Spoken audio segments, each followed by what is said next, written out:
تمہارے نبی علیہ السلام تمہارے منتظر ہیں، تمہاری خاطر غمزدہ ہیں، جیسا کہ حضور علیہ الصلوۃ والسلام کا فرمان ہے کہ میں اپنے ان امتیوں کے لیے غمزدہ ہوں جو آخری زمانہ میں آئیں گے۔ اب ہم تھوڑی سی روشنی علم پر ڈالتے ہیں۔ ہمارے لیے، اہل طریقت کے لیے، اہل سلوک کی منازل طے کرنے والوں کے لیے، سلوک پر چلنے والوں کے لیے، صدق کے راستے پر چلنے والوں کے لیے دو قسم کا علم نازل کیا گیا ہے۔ ایک علم وہ جو آپ کے ظاہر کو سنوارتا ہے، اور ایک علم وہ جو آپ کے باطن کو سنوارتا ہے۔ جب ظاہر بھی سنور جائے اور جب باطن بھی سنور جائے تو پھر آپ کو اس کا نتیجہ عطا کیا جاتا ہے، اور اس نتیجے کو علم حقیقت کہتے ہیں۔ یہ کتابی علم نہیں ہے، یہ کتابوں سے آپ کو نہیں ملے گا۔ یہ اسی کو ملے گا جس کی بارگاہ میں ظاہر بھی قبول ہو جائے اور باطن بھی قبول ہو جائے۔ جب اللہ کی بارگاہ میں آپ کا ظاہر بھی قبول ہو جائے اور آپ کا باطن بھی قبول ہو جائے تو پھر نتیجتاً آپ کو جو علم سے وہ نوازتا ہے وہ علم حقیقت ہے۔ علم حقیقت، پھر آگے چل کے علم حقیقت پر بھی انشاءاللہ آئیں گے۔ تو وہ جو آپ کے ظاہر کو سنوارتا ہے اس کو کہتے ہیں شریعت کا علم، علم شریعت۔ خالی شریعت کا علم حاصل کر لینے سے بھی آپ کا معاملہ حل نہیں ہوتا ہے۔ آپ کو علم شریعت حاصل کرنے کے بعد اس پر عمل بھی کرنا ہوتا ہے۔ جب آپ شریعت کا علم لے کر اس کے اوپر مکمل عمل کرنا شروع کر دیں گے، عمل کر لیں گے، پھر ایک اور سیاست علم چلے گا جس کو علم معرفت کہتے ہیں۔ یہ معرفت آپ کے باطن کو سنوارے گا، ظاہر ہمارے شریعت ہمارے ظاہر کو سنوارے گی۔ جس طرح درخت ہوتا ہے نا، درخت کے پتے بھی ہوتے ہیں، درخت بھی ہوتا ہے، درخت کا ہونا بھی ضروری ہے، اور جب درخت ہوگا اس کے پتے بھی ہوں گے، جب اس کے پتے بھی ہوں گے تو پھر نتیجہ پھل نکلے گا۔ جب آپ کے پاس شریعت بھی ہوگی، جب آپ کے پاس معرفت بھی ہوگی تو پھر آپ کو حقیقت عطا کی جائے گی۔ جیسا کہ فرمان حق تعالیٰ ہے کہ ہم نے دو سمندر اس طرح بہائے کہ بظاہر دونوں ایک نظر آتے ہیں، لیکن ان دونوں کے درمیان ایک حد فاصل ہے، ایک آڑ ہے۔ ان میں سے کوئی بھی ایک دوسرے کے اوپر نہیں چڑھ سکتا۔ محض علم ظاہر سے حقیقت حاصل نہیں ہو سکتی، یہ بھی پکی بات ہے، اور محض علم معرفت سے بھی حقیقت حاصل نہیں ہو سکتی، یہ بھی پکی بات ہے۔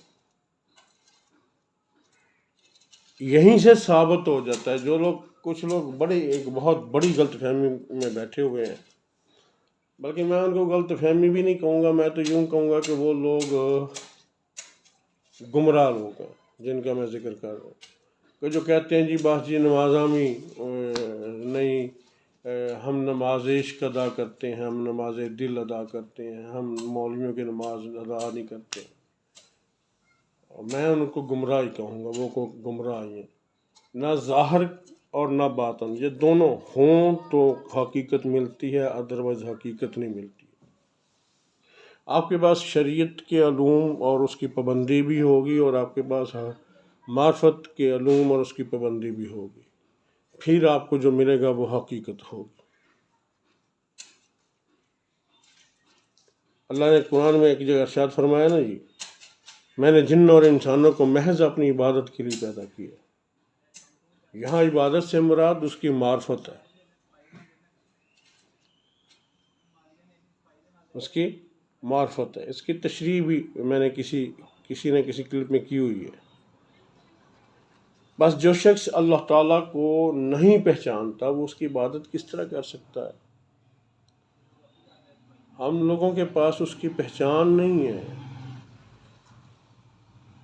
اسی لیے ہم کہتے ہیں کسی پہچان والے کے پاس بیٹھ جائے. اسی لیے ہماری نماز کے اندر خشوع نہیں آتا ہے. اسی لیے ہماری نماز ہمیں وہ لطف نہیں دیتی ہے جو لطف نمازیوں کو اس سے پہلے ملتا رہا ہے. بہرحال اللہ رب العزت ہمیں اس راہ پہ صحیح چلنے کی توفیق عطا فرمائے. اللہ تعالیٰ کی معرفت ہمیں عطا فرمائے. اور یہ یاد رہے کہ یہ جو معرفت ہوتی ہے نا جی، یہ جو اس کی پہچان ہوتی ہے،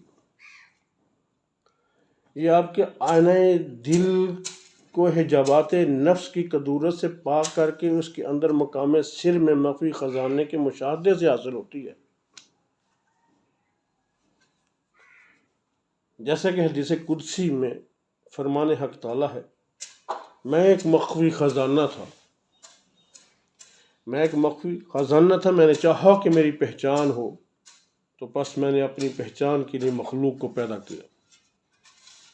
لہٰذا یہ حقیقت کھل کر سامنے آ گئی کہ اللہ تعالیٰ نے انسان کو محض اپنی معرفت و پہچان کے لیے پیدا فرمایا ہے. تو یہ بات اپنے ذہن میں اچھی طرح سے بٹھا لیجئے گا.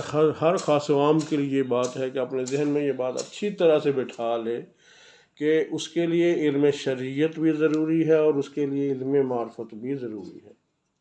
علم شریعت کے مطابق بھی چلے گا اور علم معرفت کے مطابق بھی چلے گا. دونوں کا یکجا ہونا ضروری ہے.